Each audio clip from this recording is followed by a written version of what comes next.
প্রিয় শিক্ষার্থী বন্ধুরা, কেমন আছেন? আশা করি ভালোই আছে। আমি ভালো আছি।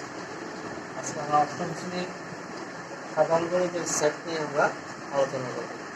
আমি বাবু দস্তিদার, সিনিয়র শিক্ষক বলি, পুলিশ লাইন হাই স্কুলের পক্ষ থেকে আমাদের সবাইকে আমার আন্তরিক অভিনন্দন, শুভেচ্ছা জ্ঞাপন করে আজকে আমরা অনলাইন ক্লাস শুরু করছি। স্যার স্যার বলতে আমরা কি বুঝি? বস্তু সমাবেশকে সেট বলে, অথবা কতগুলো জিনিস যখন একত্রিত হয় তখন একটা সেট যুক্ত। বস্তু সমাবেশকে সেট বলে। যেমন কাপ সেট বললে আমরা বুঝি কাপ, 6টা কাপ, 6টা প্লেট, অথবা জ্যামিতি বক্সের সেট, অথবা বইয়ের সেট। যেমন আমি যদি বলি সপ্তম শ্রেণীর এক সেট বই, তাহলে আমাদের বাংলা, অঙ্ক, ইংরেজি, সমাজ বিজ্ঞান হতে আরম্ভ করে যা আছে সবগুলি বই নিয়ে দিল। এইটা হচ্ছে সপ্তম শ্রেণীর একটা বইয়ের সেট। ঠিক তখন জ্যামিতি বক্স, আমরা তোমরা যায় যখন বলি যে আমাকে একটা জ্যামিতি বক্স দেয়, জ্যামিতি বক্সের কথা বললে জ্যামিতি বক্সের ভিতরে আমরা অনেক কিছু পাই। ত্রিগুণী পাই, সাইন স্কোয়ার, চাঁদা, স্কেল, রাবার, পেন্সিল, এই সবগুলি জিনিস নিয়ে একটা সেট। সেজন্য বলা হয়েছে যে বস্তুর যে সমাবেশ, সেই সমাবেশকে আমরা সেট বলতে পারি। সেটকে আমরা দ্বিতীয় বন্ধনীর মাধ্যমে প্রকাশ করব। সেটকে দ্বিতীয় বন্ধনীর মাধ্যমে প্রকাশ করা, এটার নাম হচ্ছে দ্বিতীয় বন্ধনী। দ্বিতীয় বন্ধনীর মাধ্যমে সেটকে প্রকাশ করা হয়। যেমন আমরা যদি একটা সেট লিখি, a সমান 1 2 3 4, এখানে এ হচ্ছে একটা সেট। এবার আসো আমরা সংযোগ সেট, একটা সেট নিয়ে আমরা আলোচনা করি। সংযোগ সেট,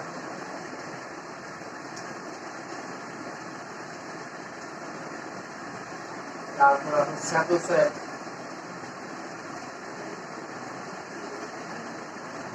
সার্বিক সেট,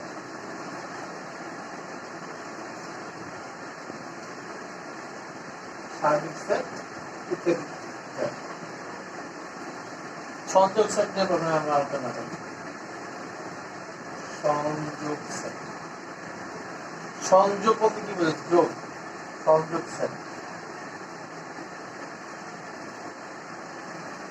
এটাকে ইউনিয়ন বলা হয়। এটা যে আমরা ইউনিয়ন বলব, অথবা দেখতে চার কাপের মতো লাগে দিলে আমরা এটাকে কাপও বলতে পারি। আর বাংলায় বলে এটাকে সংযোগ। যখন এই চিহ্নটা দেওয়া থাকবে তখন আমরা বলবো এটা মিল এবং অমিল দুইটাকে বোঝায়।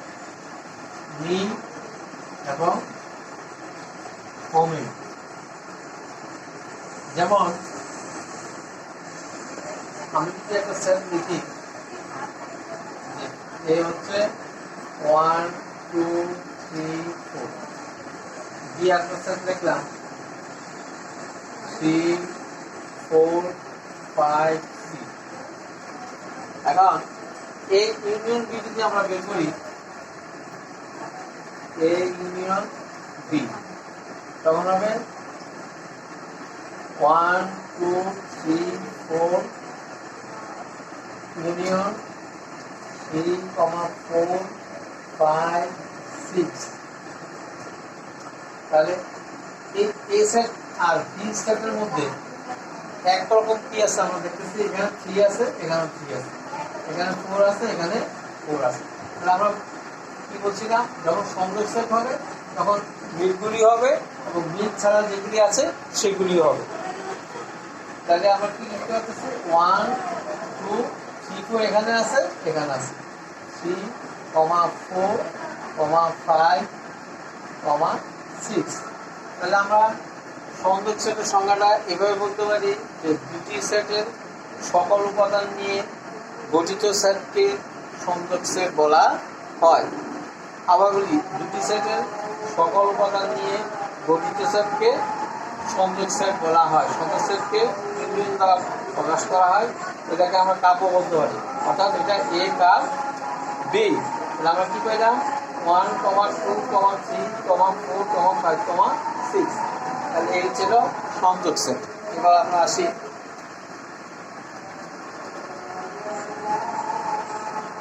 Shadow set.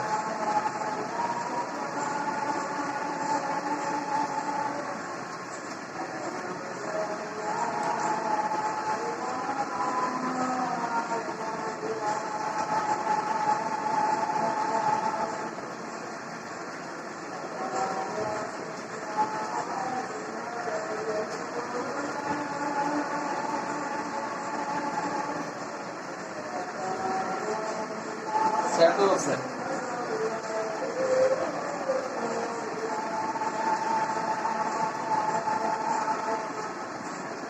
এর প্রতীকটা হচ্ছে ইন্টারইউ, এটাকে বলা হয় ইন্টারসেকশন, অথবা এটা দেখতে ক্যাপের মতো স্বাভাবিক ক্যাপ, আমার মাথায় যে ক্যাপ পরি সেই ক্যাপ ক্যাপ, আর বাংলা এটাকে বলা হয় স্যাডো। যখন এই চিহ্নটা থাকবে, এই ক্যাপ দিয়ে থাকবে, তখন আমরা শুধুমাত্র যে সমস্ত উপাদানগুলি দুটা সেটের মধ্যে মিল আছে ওইগুলি আমরা ব্যবহার করব। শুধু মিল, শুধু মিল। যেমন পি যদি একটা সেট হয় 1, 2, 3, 4 এবং কিউ যদি একটা সেট হয় 3, 4, 5, 6, তাহলে যদি আমার ইন্টারসেকশন থেকে আমি বের করি পি ইন্টারসেকশন কিউ, তাহলে 1, 2, 3, 4 ইন্টারসেকশন 3, 4, 5, 6। তাহলে আমরা এখন দেখবো এই চিহ্নটা যখন থাকবে, ক্যাপ যখন থাকবে, তখন আমরা শুধুমাত্র মিল, এই সাইডের উপাদান আর এই সাইডের উপাদানের মধ্যে মিল আছে, একটা এই দুইটা চিহ্ন একটা 3 আর একটা 4, তাহলে সমান সমান 3, 4। তাহলে আমি আবারও বলছি শ্যাডো সেটের ক্ষেত্রে কি হবে, শুধুমাত্র মিল হবে। তাহলে আমরা এর সংজ্ঞাটা এভাবে বলতে পারি, দুটি সেটের সাধারণ উপাদান নিয়ে গঠিত সেটকে শ্যাডো সেট বলা হয়। দুটি সেটের সাধারণ উপাদান নিয়ে গঠিত সেটকে শ্যাডো সেট বলা হয়। অর্থাৎ শুধুমাত্র যে মিটগুলি থাকবে সেই মিটগুলি হচ্ছে শ্যাডো সেট, মিটগুলি হচ্ছে ইন্টারসেকশন, মিটগুলি হচ্ছে ক্যাপ। তাহলে আমরা সংযোগ সেট বুঝলাম, শ্যাডো সেট বুঝলাম, সেট বুঝলাম। এখন আসলে আমরা সার্বিক সেট, সবচেয়ে বড় সেটকে বলা হয় সার্বিক সেট। ইউনিভার্সাল সেট বলা হয় বাংলায়। সবচেয়ে বড় সেট হচ্ছে সার্বিক সেট।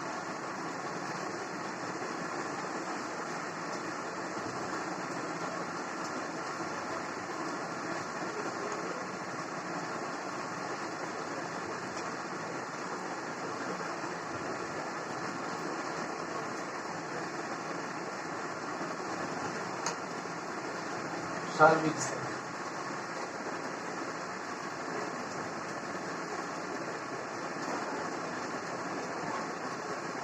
সার্বিক সেটের প্রতীক হলো ইউ, তবে এটা মাত্রা থাকে। এটাকে বলা হয় ইউনিভার্সাল সেট। ইউনিভার্সাল সেট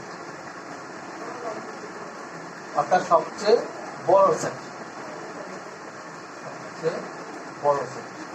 এটা কাজ কি, যখন আমরা ডট বের করবো, এই প্রাইম বা এই ডট অথবা এই সেটের পুরো সেট যখন বের করবো, আমরা এই ডট যখন আমরা বের করবো তখন সার্বিক সেটের কাজ করতে হবে।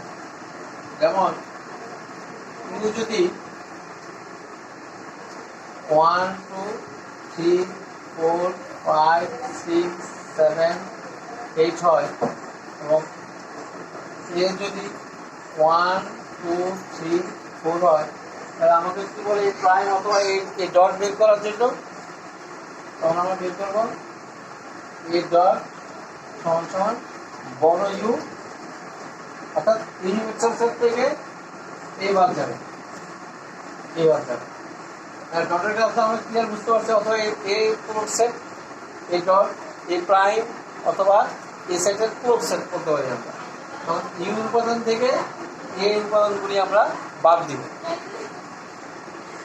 তাহলে ইউ উপাদানগুলি হচ্ছে 1 2 3 4 5 6 7 8, বাদ 1 2 3 4।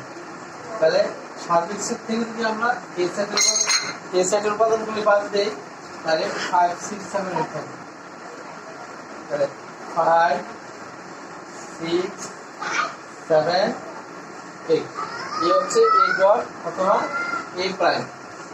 ঠিক তো আবার যদি বি সেটের একটা উপাদান দেওয়া থাকতো,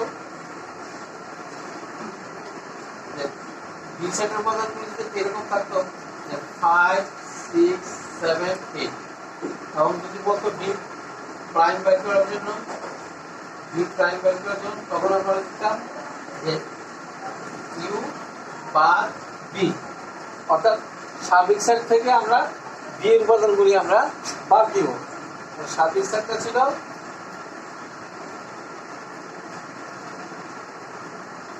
সার্বিক সেট ছিল 1 2 3 4 5 6 7 8, বাদ হবে 5 6 7 8, 5 6 7 8। তাহলে আমাদের থাকতেছে কি 1 2 3 4, 1 2 3 4। এই ছিল বি ডট অথবা বি প্রাইম। এবার আসো আমরা একটা জিনিস,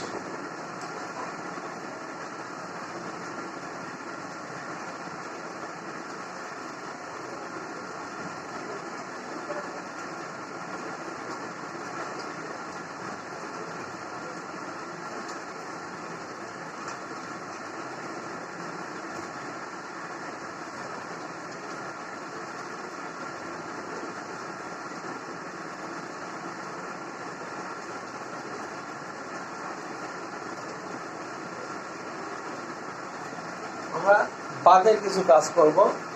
যেমন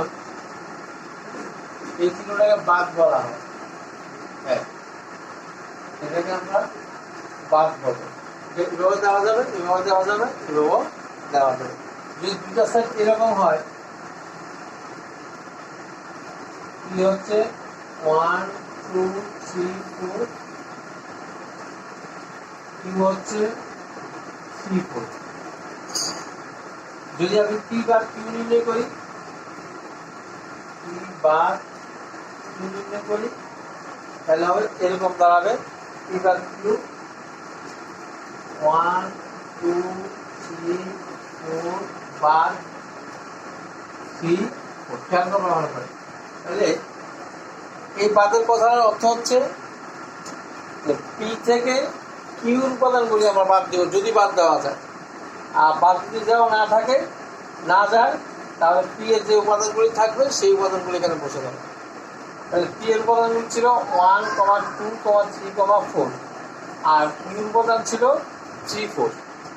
তাহলে এই পি এর উপাদান থেকে 3 4 এখানে বাদ দেওয়া যাবে। বাদ দেওয়া গেলে আমরা পাইতেছি 1 2।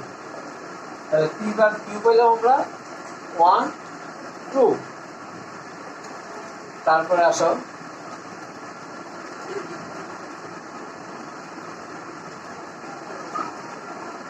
এর সমান সমান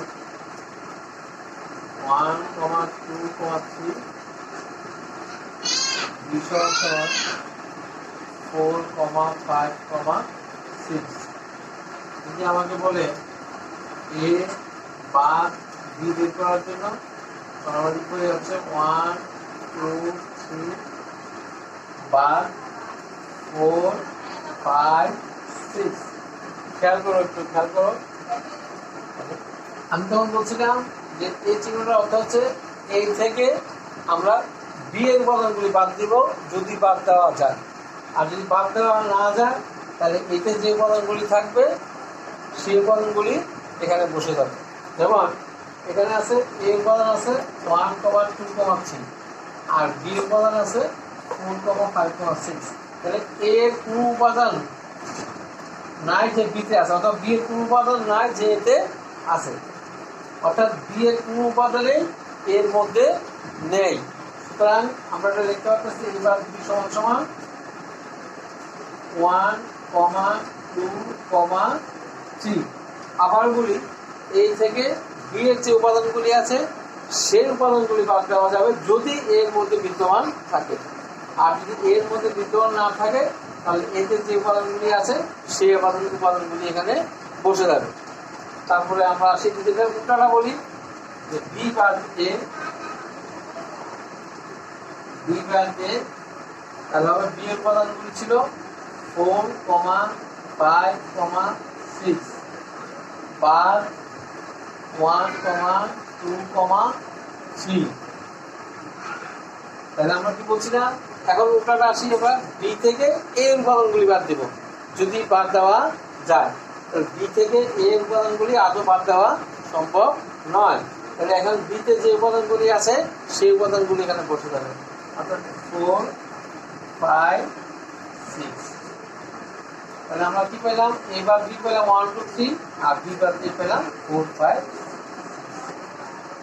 শিক্ষার্থী বন্ধুরা, আজকে আমরা অনেক কিছু আলোচনা করেছি, সেট, সার্বিক সেট, তারপরে সংযোগ সেট, তারপরে স্যাটো সেট, তারপরে আমরা পূরক সেট, এগুলি আলোচনা করেছি। আশা করি তোমরা সবাই বুঝতে পেরেছ। বাসায় ভালো করে আরও পড়বা, যে অঙ্কগুলি করেছে এগুলিতে দেখবা। সবাই সুস্থ থাকো, ভালো থাকো। আজকের মতো এখানেই শেষ করছি।